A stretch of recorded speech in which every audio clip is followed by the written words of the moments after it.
So thank you to Helga, Barbara and Vicky and all the team at Medtronic for organising this symposium, going out to lots of different healthcare providers in Switzerland, Austria and Germany. I want to start by talking about why I got so interested in weight regulation. It's really because I sat in clinic with so many patients who'd suffered for years with weight problems, and basically they were begging me to remove most of their stomach, which is pretty drastic. And my thoughts, before I started learning about how weight is regulated were, isn't this a little bit extreme? Why don't you just go to the gym or go on a diet? And obviously, clearly they had tried that and had come to the end of their tether. Anyway, it seemed that they were coming from different experiences to us medics. So I did some research, wrote a couple of books on it, and they became bestsellers. We don't have much time today, but I'm going to talk about a couple of areas in the book that I think are really interesting. So the first thing is, when we talk about weight regulation, we really talking about energy storage, and this is critical to the survival of any species. So when we look at this picture of wonderful zebras and wildebeests, they have an energy storage regulating system which will prevent them in times of food excess from gaining so much weight that they're at risk of dying to predators such as lions. And at the same time, they'll gain enough weight that they'll be able to survive, a food shortage. They won't be too skinny that they will then struggle. So all wild animals have a natural weight regulating system, and in the presence of excess food, animals do not gain excessive weight. We do not see this picture of a morbidly obese lion when we watch wildlife documentaries or go on safari. It doesn't happen. We know that humans store their energy, a few days of energy's worth in the liver via glycogen, but most of the storage is in adipose tissue. And we tend to try and get around about 60 days of energy reserve. So after 60 days of total absence of food, we really struggle and become critically ill. And our energy is regulated to try and preserve this sort of level of 60 days. Adipose tissue is self-regulating. It sends messages to itself, which we'll talk about in a second. It's light. It's got this particularly fantastic capacity of being able to carry 7,000 kilocalories of energy per kilogram. This is enough when your metabolism is low, when you've been starving, to keep you going for a week and a half per kilogram. It's insulating if you're living in cold climates, and it's self-regulating. Once we understand how energy is regulated, we understand obesity and we understand what goes wrong. It's the leptin system. So we know that leptin is a hormone that comes from adipose tissue, and the more adipose tissue we have, the higher the leptin level in the blood. And leptin signals to the hypothalamus what the energy situation in the body is. If leptin level is high, the hypothalamus can relax, and it can decrease our appetite and increase our metabolism, and then we get some natural negative energy balance. If the leptin levels are low, then the hypothalamus senses that our energy reserves are low and will drive us via very strong, behavioral signals to increase appetite, increase food-seeking behavior, want us to eat terrible calories and decrease our metabolism so we feel tired. And this will have the balance of shifting our energy balance to a positive and maintaining that homeostatic weight level that we really want in health. But if we look at history, something went wrong, around about 1980 with this system. So humans started to slowly increase weight up to levels of, a third to a half of adult populations of Western countries started to really struggle with their weight. So we suddenly have this situation where all animals are able to maintain their weight, but something's happened with humans that a large chunk of them, this system's gone wrong. And when we understand what goes wrong and we understand leptin resistance, we understand obesity, and we're able to treat it much better.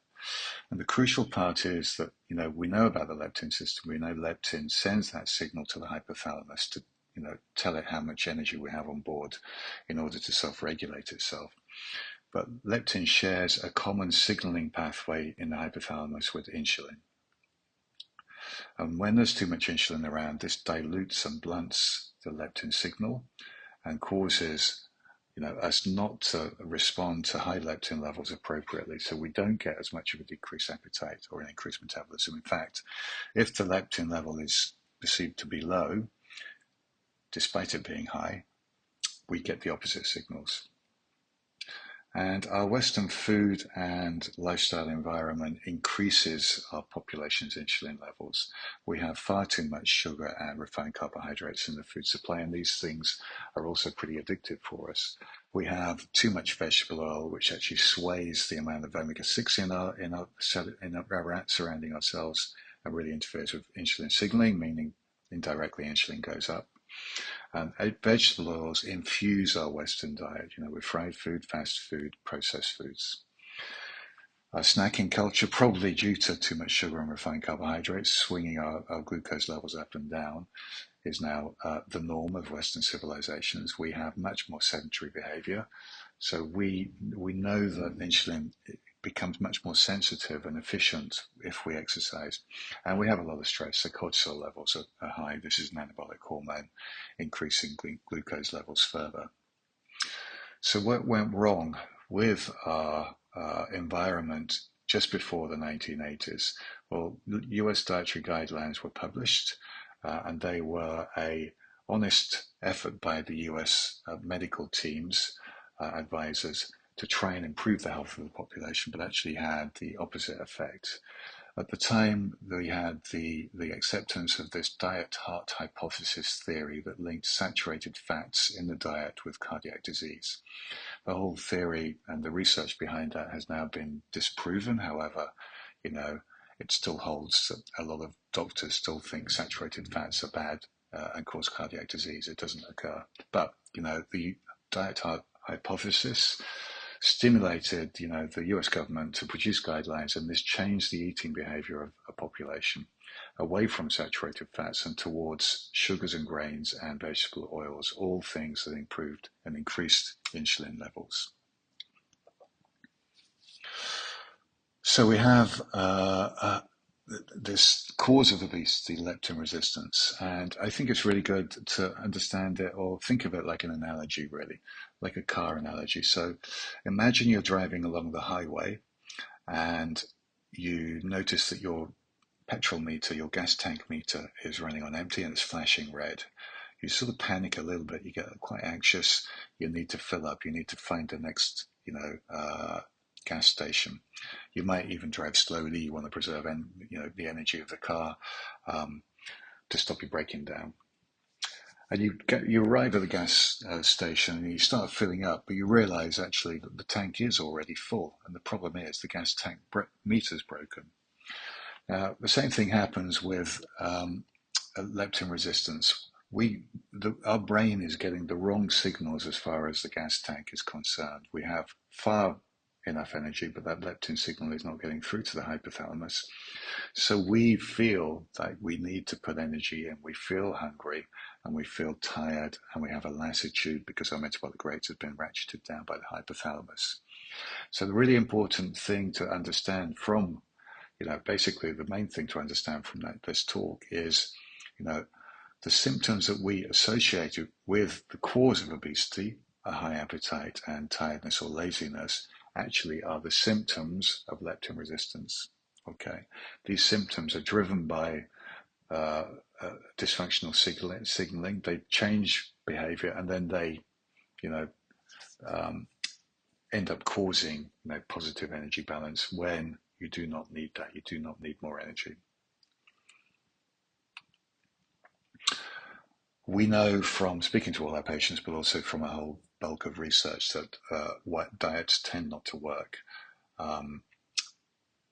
People tend to end up actually weighing more than when they started the diet. And the reason for this is our weight regain team. So if we think of diet, weight regulation as a tug of war between, us trying to lose weight with dieting and going to the gym, decreasing calories and increasing activity, and the weight regain team being really, really strong dictated by the hypothalamus, with profound decreases in our metabolism, the amount of energy we're spending, increase in hunger hormone, decrease in performance hormone.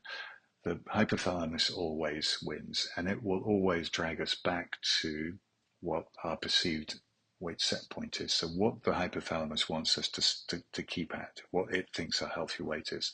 This may not be a healthy weight.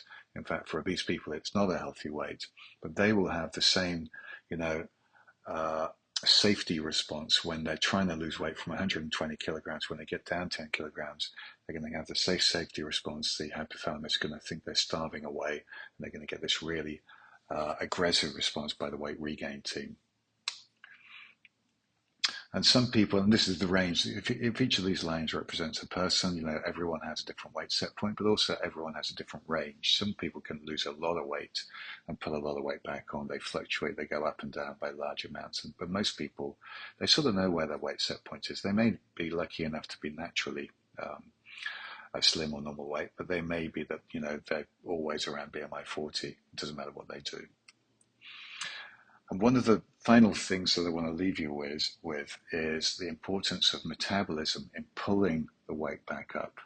Changes in metabolism are very, very important, and they're underrated as far as weight regulation is concerned. So if we take a cohort of people who are matched for age, sex, and fat-free mass, we would assume that their basal metabolism, the amount of energy that they use up without even getting out of bed, would be similar. But actually, in actual fact, when you look at the top 5% versus the lowest 5% metabolizers, you get over 700 kilocalories per day difference, which is the same as a 10K run. So these are massive disparities between people who look the same. And this is why, some people can eat voraciously and not gain weight, and some people need to go to the gym for an hour every day in order to maintain their weight. And we know that there is this massive metabolic adaptability to gaining or losing weight. These experiments on lab volunteers shows us, 500 kilocalories increase in metabolism. And this is due to an increase in sympathetic drive, increased blood pressure, tachycardia, increased warmth of the body, adaptive thermogenesis, burns off energy naturally to try and get your weight back down. And we know that if you lose a lot of weight, you get a concomitant decrease in energy expenditure to 300 kilocalories per day. So I want to end on the way to reset our weight down, back down for people who are really struggling with obesity. And this is not going to be an overnight thing. This takes a lot of understanding and change in not only willpower, but also, the way you eat and the lifestyle. And it's all about, treating the cause of the obesity, which is leptin resistance, and not running away from your weight set point, actually resetting your weight set point to a healthier level. And you could do this by reducing your insulin requirements. You change sugar and refined carbohydrates for natural home-prepared foods. And we would sort of, the old-fashioned doctors would say, well, you lost weight because you're eating less calories, but actually you're losing weight because you're decreasing your insulin requirements. And the same with olive oil, changing this and butter, and throwing away the omega-6 containing vegetable oils, which really muck around with your insulin signaling. Embracing appetite like the French do, it's the best source. Keeping active will improve insulin sensitivity and mean you need less of it, and decreasing stress and learning how to relax and sleep will again improve insulin signaling and decrease insulin requirements. So all of these things together will decrease your insulin level and let leptin be seen again by the hypothalamus, and certainly you will get a real change, a very natural change in your behavior driven by your hypothalamus. Your appetite will decrease and you get an increased metabolism. We sort of see this a little bit with ketogenic dieting. It's a natural thing. They say, well, I don't really feel that hungry. So the message here is weight loss, sustained weight loss, is due to understanding leptin resistance, decreasing insulin requirements, actually decreasing inflammation as well. And the main point is weight loss is not driven by calorie restriction. The calorie deficit is the consequence of leptin being signaled properly. And I want to leave you with this thought. So weight regulation, it's not the calories in the food, but the food in the calories. Thank you.